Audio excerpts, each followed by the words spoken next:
Also tonight, 2 News Investigates is looking into safety concerns surrounding a permanent contraceptive device used by thousands of women, including many right here in the Miami Valley. Natalie Tyndall explains why even the FDA is looking into Essure.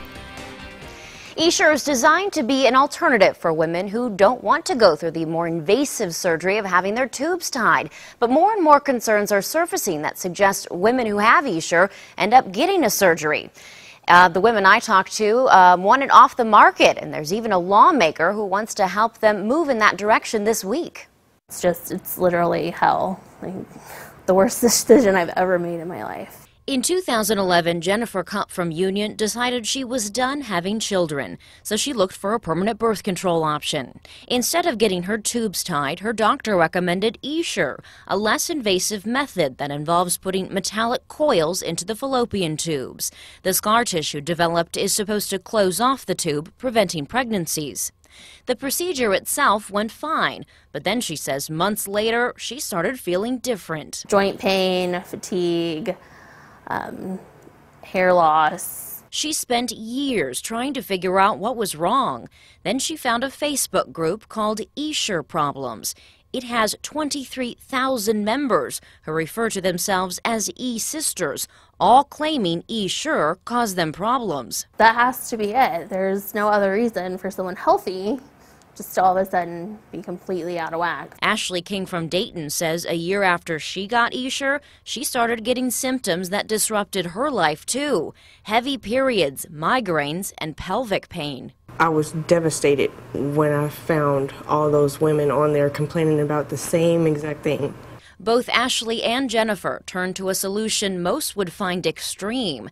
They, along with hundreds of other women on this site under the age of 35, say they got relief by getting a hysterectomy. I felt like a weight was lifted from my body. No woman at 33 should be excited about getting a hysterectomy. Essure, which is manufactured by Bayer, has been around for more than 10 years and is FDA approved. Now, though, even that government agency is taking notice after receiving thousands of patient complaints. The FDA put together an OB/GYN panel that held a public hearing in September. That panel recommended Bayer provide additional data about Essure, change its product labeling, and follow up with patients longer. The FDA is considering the suggestions. The company says it looks forward to working closely with the FDA as it considers the advice. The statement from Bayer says there is a need for permanent birth control options like Essure and says Bayer's highest priority is patient safety. With all the uncertainty surrounding such a popular birth control device, 2 News Investigates took the growing concerns to local OB/GYN Dr. Michael Galloway. He still performs Essure procedures, even though he's taken out a few. Do you think that Essure is safe? Yes. There's been many cases where Essure is used, and the overall complication rate is very low. It is 99% effective for a birth control method. Dr. Galloway tells us there are certainly risks with Essure, just like any procedure when you put a foreign object in your body. He says people can react to that differently. The other risks are procedural risks, which would include bleeding and infection. Since you're inserting it through the uterus and the fallopian tubes, you could cause injury to the fallopian tubes. He says the majority of his patients are satisfied with Essure, but he's had a few that have not been. He says he's performed hysterectomies that have helped with symptoms. However, Dr. Galloway said it's hard to know if Essure was the problem or if there was another underlying issue in the reproductive system. Regardless, he now makes sure every woman who is considering Essure in his office knows there's a possibility of more surgeries later on. I think there's certainly a concern.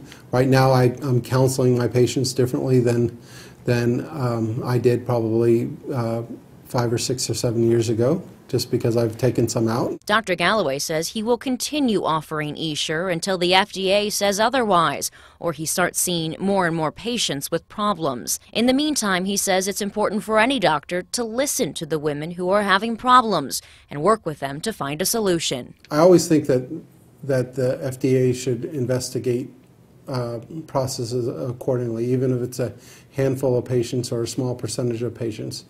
The main goal is safety. You hope that they get the true answer. Hundreds of women across the country are hoping the same thing. It's very frustrating. I wouldn't want anyone to have to go through anything that I went through due to this device. Now this week, Congressman Mike Fitzpatrick of Pennsylvania says he will introduce the E-Free Act, requiring the FDA to withdraw its approval of Essure within 60 days of the enactment. And we'll let you know what happens there. But we've also put Bayer's entire statement about Essure on WDTN.com. Natalie Tendall, 2 News, investigates.